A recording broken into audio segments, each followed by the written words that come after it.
Hello and welcome to Visualize Metrics and Key Performance Indicators, where we're going to cover the basics of Microsoft Power BI.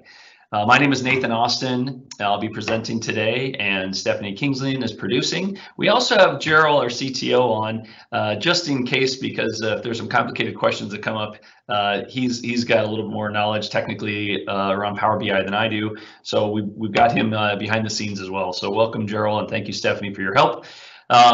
Going into Power BI, the one thing that I'll say is that thinking about this is one of the highest levels of IT maturity or business maturity is when you really start getting consistent quality data to for you to be able to analyze, and then from which you can either have leading indicators or from which you can make good quality business decisions. So with that said, getting good data is really complex, and I'm not just talking about Power BI. I'm talking about all the processes and the training and the checks and the reporting and the management oversight in order to be able to feel you have good quality, confident data from which you can actually make good decisions. So I always like to preface Power BI around that, but having dashboards around key performance indicators is a very, very useful tool. So we're going to cover some of the basics and some of the most common stuff today. So this session, again, we're just going to cover a basic initiation of Power BI. And we're going to hit on a little bit of, there's a couple need to knows, there's a couple gotchas that we want to make sure we cover in the beginning, just to kind of get you familiarized with, because Power BI by default is not built into a lot of the licenses that you might already be subscribing to for Office 365 or Microsoft 365. We're going to hit on two common use cases where we know a lot of our clients, based on the training that we've done over the last couple of years, they may be using these capabilities, or it's something that they integrate into their weekly and monthly rhythm, and how you might be able to use Power BI to help there. We'll demonstrate creation and using those use cases, a couple different scenarios, and then we'll open it up for Q&A after about 30 minutes of presenting. So with that said, we always do 1 minute about Mytech. We are a small business technology and business and technology consulting organization where over the last 20 years of being in business, we've learned a lot about technology that works well together and that we know can deliver proven and consistent results for our clients. We call that our proven IT strategy. And look, we also understand that technology is not every problem is a technology problem. So there's lots of other challenges that we all face as businesses from an operation perspective. And we're just hoping with collaborative working with you to take the IT challenges off of your plate. So that is what we strive to do. And with that, we coach our team to make IT easy for you. It doesn't always make IT easy for us, of course, but that means that's what we strive to achieve. And we ask every time we complete something, a ticket or a service request, if whether or not we did a good job or not. And if you don't feel we made IT easy, please tell us that we didn't and why, and we will reach out to you and we'll take it as a learning opportunity. With all of this together, we know that our clients can achieve 4 times more value and productivity from their IT investments. So if you're interested in learning a little bit more about that, feel free to reach out. Otherwise, that's not what this session is about, so let's dig in. Power BI Pro, I added the Pro in there very specifically. There's some key information, and we'll go over the use case overviews. So, excuse me, the need to knows. First of all, Power BI Desktop is free.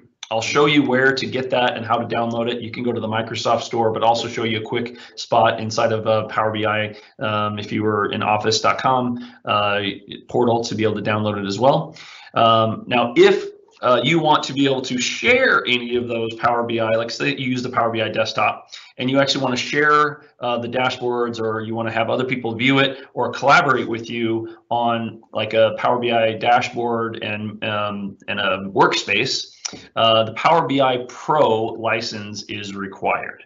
So that's one of the things we wanted to make sure that we kind of a public service announcement before we dug in too far. And licensing of Power BI Pro is not included in Microsoft 365 starting packages. So like the small business packages, you either have to subscribe to the Enterprise E5 license, excuse me, or you can add it on for $9.99 per person per month. This isn't a sales pitch about that. We're not trying to necessarily sell more Power BI licenses. We don't want you to buy it unless you're using it. It's just something that nearly every other session we've run, the licenses and the tools that we're talking about are already built into what you're probably subscribing to inside of Microsoft 365, and this one isn't. So we really wanted to call that out specifically so that you know, you can avoid some frustration, or at least have a heads up. Also, there's this is an example. This is from Microsoft's website. It says, you know, it enables users to collaborate and consume content and share content. So that's the key. So it's not just about the creation of the content, it's also any collaboration, as well as if you want to share it to someone. So in order for someone to be able to view it, even if you share a dashboard with them, they have to have the license as well. So we can talk about that afterwards, as far as maybe some ways in which you can not have to license everyone in your organization, but we wanted to at least touch on that. So, okay, so that's kind of a gotcha, need to know, want to make sure we covered that. So let's get into the two common use cases. So two of the ones that we see are weekly team metrics. That's probably the number one. And if you're having weekly or monthly department meetings or team meetings, leadership meetings, oftentimes I find people are entering these information into Excel spreadsheet. I'm not saying that's necessarily bad if that's the best way to do it, but how might you be able to take that Excel spreadsheet and turn it into a dashboard that then you can visualize and use and kind of analyze the data in a different way? This is also aligned with those of you who use Traction or EOS. You know, having leading indicators or metrics inside of your meeting is a key part of Traction, and so as well as getting that into a Power BI dashboard. So we'll show you a way in which you can do that. And we're actually going to use the Power BI desktop app to create that, and then we're going to publish it to SharePoint. So we'll show you how to do that. The second one is, so for instance, one of the uses is that if you're tracking information, for instance, say marketing or sales data, it could be on an Excel spreadsheet, but we actually use a Microsoft form that fills out data, and it grabs data over time to track, for instance, leads and where we're investing our marketing dollars. And so by filling out that form, it gives us the data, but it gives us some insights. But if we could translate that into a Power BI dashboard, not just because it's good for the marketing team, but that if you want to share it with other managers in your organization, so you can take data that might exist inside of a team and be able to share it outside of that team. So those are the couple of scenarios we're going to work through. And one of the things I like about sharing it outside, by the way, on the second scenario, is that instead of just generating a monthly report that you're manually doing and you're sending to someone, what if that information could be readily available to that person or persons to whom you may be sharing whenever they want to have access to it? That's the power of being able to do it inside of Power BI, is that we can gather this data and then we can have it populate a Power BI dashboard, and they can look at the information whenever they feel like it, as opposed to waiting for you on a monthly basis to manually build and send a report. Okay, so those are the couple scenarios. We hope it makes sense. Again, we're going to be pulling from Excel. These are a lot of the basics around Power BI. So let's dig in to some of those use cases. Okay, so I am going to start by going to office.com. So I actually have this built into an app here. So I'm at just office.com, and I have Power BI. So if you see Power BI here, you can click on it. And when you go to Power BI, some of the apps, if they have an app, they actually show it down here. They'll show you, hey, here's an app. If you want to download the app, click here. But for Power BI, it's a little bit of a misnomer. It's under this little arrow here. This is where you can actually choose to download the Power BI app. So I'm going to click on it here. It says, what do I want to do? I want to download the Power BI desktop. So I've already downloaded it, but this is where you can do it if you happen to see Power BI in your office.com dashboard. If you don't, one of the things you could also do is you could come down to your search bar and you could just type Power BI, and what it would do is, if you you could go to the desktop store app, right? So you could find it, you could click on Power BI, and it's probably going to launch it for me because I've already installed it. But if you don't have it, it'll actually allow you to go to the Microsoft Store and download the app that way, and you can download, and it's free. So that's just something to be able to wear. It looks like that's interesting that it's doing that. Okay, so here we are. I'm not doing that. I guess we have to do that. I don't really want to do this. Sorry about this. I thought I tested this and it was fine. Actually, let me do the other item I've got here. Try free. Sorry about that. I thought I had it so that it wasn't doing that. Okay, because I tested it and it didn't do that, but you know, that's what happens when you're doing demos, right? Is that you always end up finding something. So I'll sign in here real quick. With my Mytech account, because I know that it'll recognize that, versus the demo account, it doesn't always do that. So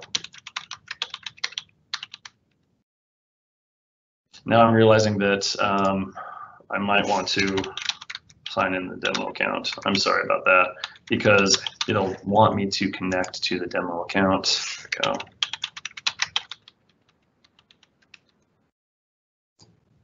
Okay, we're golden. Sorry about that. All right, so here we are. We're in the Power BI desktop. So I'll start with scenario number one, and I'm actually for this use case, I'm going to use an example of grabbing an Excel spreadsheet off of the desktop, literally off of my desktop that I've saved. So to do that, I'm going to come up here to the Get Data. I'm going to click on that, and I'm going to choose, again, as we've been talking about, this is the basics. There's a lot of other things you can do with Power BI that we are not going to be covering today. That will be an advanced session that we are planning for sometime next month. But clicking on Excel, and it's going to allow me to, where do I want to grab it? So I actually have this on my desktop. I built this spreadsheet, for instance, a weekly operations EOS metric spreadsheet. So I'm going to click that, and I'm going to hit open. And it's going to give me a little moment to say it's establishing a connection, it's pulling it in. I'm going to just select the table, and this will give you the option of what to pull in. I'll just click both, and I'll hit load. So now it's basically loading the information into Power BI so I can start building out visualizations. To start, I'm going to minimize this really quick as that was doing that. Because, sorry about that, I realize I'm going to open up this spreadsheet so you see an idea of what it is. It's really a basic spreadsheet. It's a date column for week of the year, built in some information about widgets produced, quality assurance checks completed, and customer service issues reported. So this is just, again, a very simple, basic, what you might see in a weekly operations team meeting information by week. So I'm going to basically try and take this data, which is interesting to look at here, and present it in a visual way. So I'm going to close that, but just to give you an example of what the spreadsheet looks like outside of the dashboard. So I'm going to go ahead and close it. I'm going to pull this up now. So we have, actually, I think this is the one. Yep. So we have the data in there. Notice over here, I actually am going to choose the first one. I actually want to do a line chart. So the first thing you want to do, it's really going to ask you, well, how do you want to visualize this data? And it gives you a bunch of options over here as far as line charts, area graphs, scatter charts, pie graphs, etc. So, and I'll illustrate those later, but more later. But just to start, I'm going to click on line chart. So now the line chart appears. Now there's nothing in it, because you have to tell it what you want it to do. So I'm going to just click in the white space to illustrate a point. So if I click on the white space, which I'm going to do right now, notice it's not selected. So what I need to do in order to start filling data in here, I have to have this selected. So I just click anywhere on it. Notice it's selected and the columns that appear here. So I'm going to go over here into the table. What I really want to do is I want to get an idea of the widgets produced. So I'm going to bring that down into the value section, because this is what I want to analyze. Widgets produced. Once I have that in there, then notice there's a little drop down that appears right here. So I'm going to click on this little drop down that you can probably barely see, and you want to look at how do you want to look at this information. So I'm going to keep it at sum, because I want to summarize the data. So I'm going to keep it there. So that's good. And then I want to, on what axis do I want to measure this information? So I actually want to look at the week of the year. So I'm going to pull that over here into the axis. All right, so now it gives me some options, because it's automatically, while I only put the week in that information, it's giving me the option of showing it year, quarter, month, or day. I'm actually just going to choose this little drop down again, appears here, and I'm just going to sit, instead of date hierarchy, which you can switch back to that, but I'll just show you, I'm just going to switch to week of the year, because I want to go and look at it that way. So now I've taken that information that was in that one column of the spreadsheet as far as what week of the year. And if you notice, as I hover over it, it tells me, so I get a trend data, and it tells me as I scroll along what was produced the respective week of the year. And of course, if this was a widgets produced come mid-March, we saw a drop off. And then it's hopefully picking back up here in May. That was kind of a little illustration. All right, so that's an example of that. So now what I'm going to do, I've visualized that the way I want. So I'm going to click into the white space because I want to choose and look at a different variable here. So the next one I want to do, I'm going to look at a bar chart. So I'm just going to pick one of these column charts here. Click that. I actually want to visualize it up here, so I'll just drag and drop and move it over here. So that's selected. What I want to look at is I want to look at customer service inquiries, or I'm sorry, actually I want to look at quality assurance checks. That's what I want to look at. I'm going to drop that down here into the value. Again, so I just picked quality assurance, dragged it into the value. What I also want to do is have it sum. I could do all kinds of different variables here, but I'm going to choose sum. And then I also want to look at this as relative to week of the year. So I'm going to do the same thing. I'm going to slide week of the year over to the axis. Gives me the same option here. And I could, if I wanted to, say, no, I don't want to look at it by year. So I could just X here. No, I don't want to look at it by quarter. I could look at it by day if I want instead of by month. I could look at it, say I want to look at it by month. So that's a way in which I can view it. Okay, so now I'm going to click out of that. And I want to do one more, then I want to do a pie chart. So I'm going to click on pie chart. And I want to do customer service issues, bring that down here to values.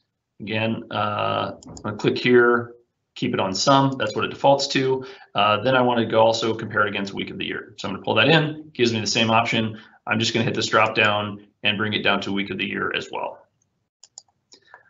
Okay, so now you see these different options that are available to me. As far as viewing this data. So I've got a trend of widgets produced. I've got a quality assurance checks by month and customer service issues by week of the year. I could also, and if I hover over these, it tells me how many were reported on the respective week and the quantity and the percentage. It gives me some good information there.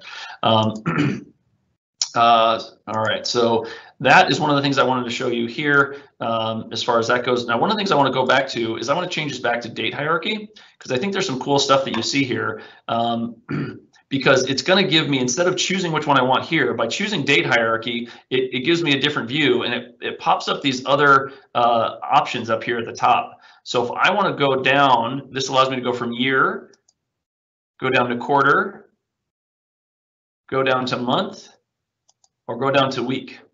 So this is a way where I could choose this slicer, and let's say I want to look at it this way by month. Now it's summarizing the widgets produced by month. And if I want to look at it by quarter, it allows me to do that. And I've only got 2 data points because I got 2 quarters of data. Or if I want to look at it by year, if I had year data, I could do that. So the point is, if you had lots of this information, you could start slicing this data in different ways just by using these different slicers and these variables. So that's to start. So now what I've done is I've created this dashboard and I've actually visualized some of our weekly metrics. But now what I need to actually publish it. So first and foremost, I need to save it. So I'm going to do a save as. I'm going to call this our weekly operations. Or I'm going to do operations summary report metrics. Okay, save. Now that's saving it. But now, of course, this is only on my desktop. So I actually want to publish this to the operations team. So you come up here, up into the publish, and I'm going to click publish and say, well, where do you want to do it? Well, I actually want to publish it to the operations team because this is operations team data. This is actually connecting to, when I logged in, it's allowing me to go to my my workspaces or out to our SharePoint installation and Power BI out there. So I'm going to click operations team, select, and now it's publishing this report up to Power BI or Power BI dashboard that can be shared. And so now it's there. Got it. So now what I want to do, if you're running an EOS team meeting, and for instance, if you're running your EOS meeting or your weekly team meeting, and you've got your agenda, your action items, and discussion list, and your rating, etc., and maybe a training channel, what if you want to do, you can come up here and add a tab, and I'm going to select Power BI, and it's going to give me the option now of saying, well, what workspace do I want to go into? So I just published that to the operations team. Now, if everything worked well, this should be available. So the operations summary report metrics is what I just published. So I'm going to click that and hit save. And what should pop up is that exact dashboard report that we just had in our Power BI desktop. So now, if I'm the team manager of this team and I'm operating and I'm logged in and navigating, my entire team would have access to this information as if I'm sharing this as in a team meeting, and we could then click through the data and notice those gauges are also available here too. If I wanted to go up and say I want to look at the quarter, those still are available here as well if I wanted to look at it by week. So and the different slicers too, if you click into different areas, you'll see the corresponding time frame and how the data interacts when you click into the different areas. So that's one of the ways, a common usage to be able to visualize something like your monthly metrics. Now, the way if you wanted to keep that updated, for example, what I would recommend doing is actually pulling that file into, I actually did bring it in here. So this same Excel spreadsheet is in our SharePoint site for the operations team. Because so for instance, if I wanted to, if I'm in this week's meeting and I'm updating it, oh gosh, we had 500 widgets produced this week. We did 25 QA checks, 1 complaint. Let's say I'm going to fast forward to the end of the month just to illustrate how we can get that data refreshed. 505. Let's say we did 30 and 1, and then let's say we only did 487. We did 25 and no complaints this week. So now that's automatically going to save. But this is an example of what you could be doing when you're manually updating this data, and then it'll refresh into the report. Now, I actually just updated this spreadsheet when in actuality the spreadsheet that I used to create this report is on my desktop, so it's not going to update that Power BI dashboard. But I wanted to show an example because you could do exactly the same thing that I just showed you by tapping into this Excel spreadsheet via the Power BI dashboard. Okay, so the second scenario that I want to show you is going to the operations team, so or the marketing team. So if you create, actually I'm going to show forms. If you create a form that's a group form, and you tie it to a respective group, like the marketing team, for example, this form will actually automatically populate and build out an Excel spreadsheet, and it will dump it into your document section of the team. So that's what this Excel spreadsheet is right here. It comes directly from this form.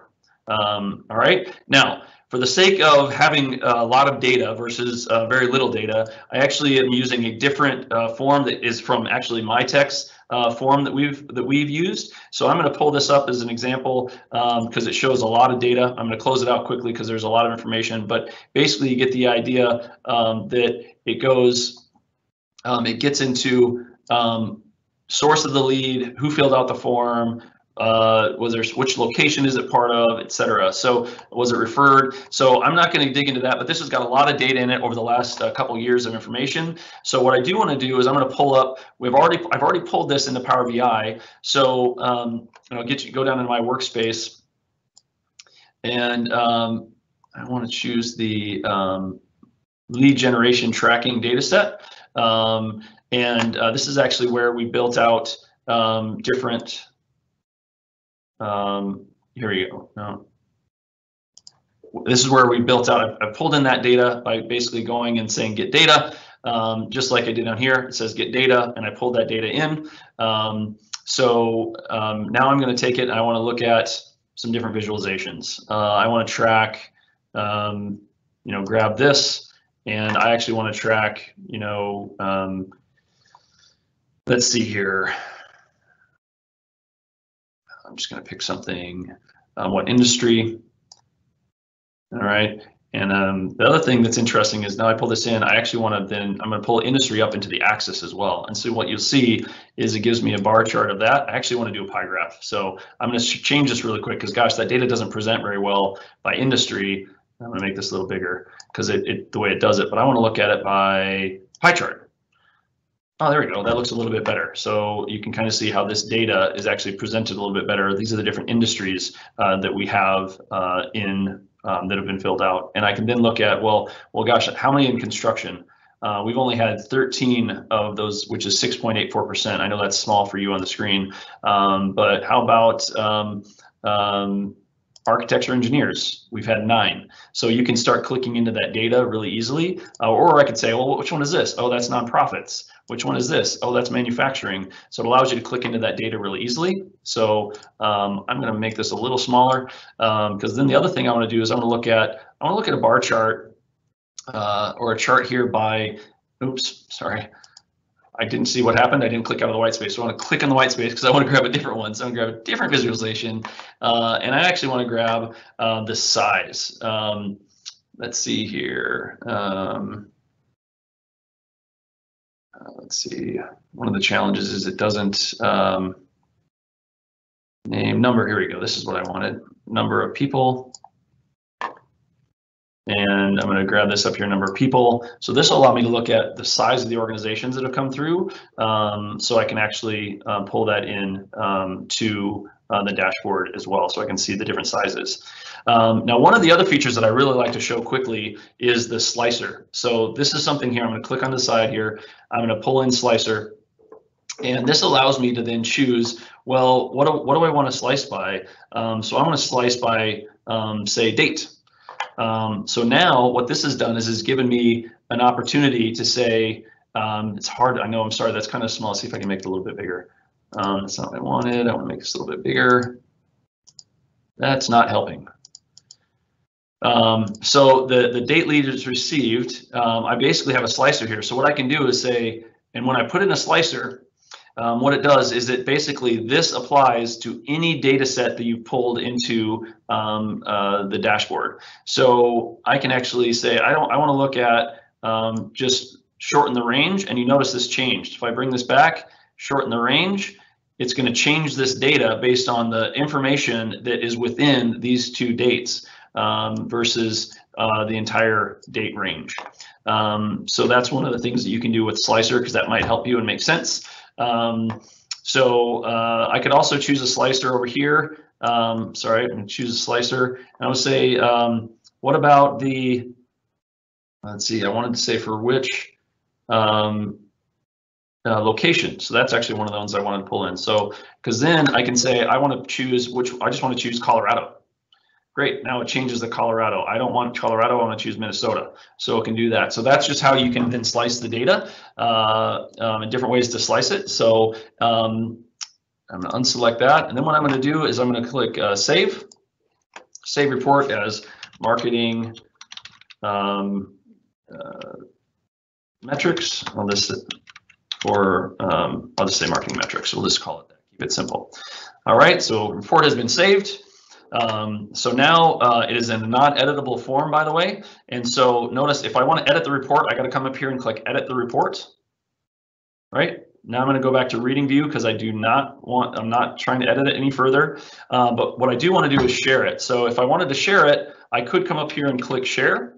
And that's where I could put email addresses and give permissions to those folks. But alternatively, the way I'm going to show you again, where you can come into Teams, and let's say we're on the marketing team, and I think I've already put this up here. I've already built out another marketing performance report. And again, I could do Power BI, for example, click the plus, Power BI. I could choose, come down to my workspaces, hit marketing team, and I built a couple of them. I built both of them quickly. Marketing summary of operation metrics. Actually, I think that's different ones that I finished, but that's the reports. Oh, that's the operations metrics. I'm sorry. But here I'll do marketing performance report. So this is the marketing data, basically, that I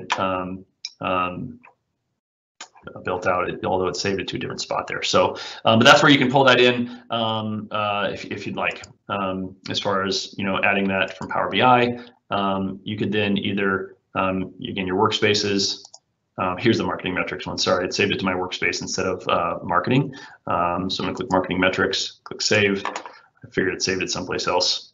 And there's the dashboard that we were just reviewing online with the slicers that I can still edit here. and it'll show that. I want us to look at Minnesota with those slicers, and then all the data shows. So basically it transforms your way to look at the data that you're using. So the data's there, it's just, it gives you a different way to be able to click into it. You know, notice how when I click in, what about the people that came in from 50 to 100? It changes this graph with this slicer in this time frame. But what about 21 to 50? It changes that out. It tells me what markets and industries. It applies those filters to the entire subset of the dashboard, which is a pretty cool capability to be able to execute, because you can't do that in an Excel spreadsheet very well. So, all right, with that said, those are kind of the two use cases that I mentioned as far as digging into having weekly metrics, like the operational metrics that I talked about as you're filling out that information. Oh, by the way, I just realized I wanted to show you the operations team. I just, shoot, I didn't, I was going to pull out the, notice, remember I actually added in the month of May, I added a bunch of fields in there. That's actually this refreshed with the month of May data, that Excel spreadsheet. So that's actually, this is showing how it summed up and added those dates in there. So I didn't hit refresh.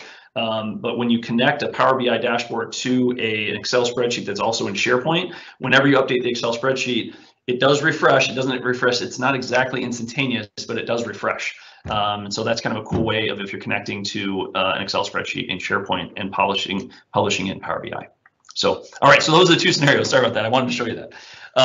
Is weekly metrics so that you can present those and visualize those in a different way, as well as if you're gathering data from a form that you want to be able to share with somebody else, you can share it. You know, you have to make sure they have permissions to it, of course, which you can do inside of the workspaces and the teams. But it's something that you can share that information so that they can look and slice the data however they choose, as opposed to you having to do that on a manual basis on whatever frequency makes sense for you. So again, these are basics. Some of the problems you're trying to solve, just visualizing this data. Hopefully there's a couple things you can take away from today and maybe try taking some baby steps, like take an Excel spreadsheet, play with the Power BI desktop, which is free, and learn how to use Power BI and learn how to pull in data, use the visualizations, pull in the table information so that you can start playing with it before you even maybe start paying for it, if that's something you choose to do.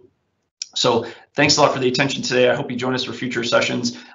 We are scaling back to one session a week starting next week. So those are all published on our website. So you'll get a follow-up email with that information. And so thank you very much for attending, even though we ran a little bit long. This is really complex stuff, and we just scratched the surface of the basics of what you can do with Power BI. And for those of you who have to head out at this moment, thanks for attending. Enjoy the rest of your day. And for those that can stick around, let's open it up for questions.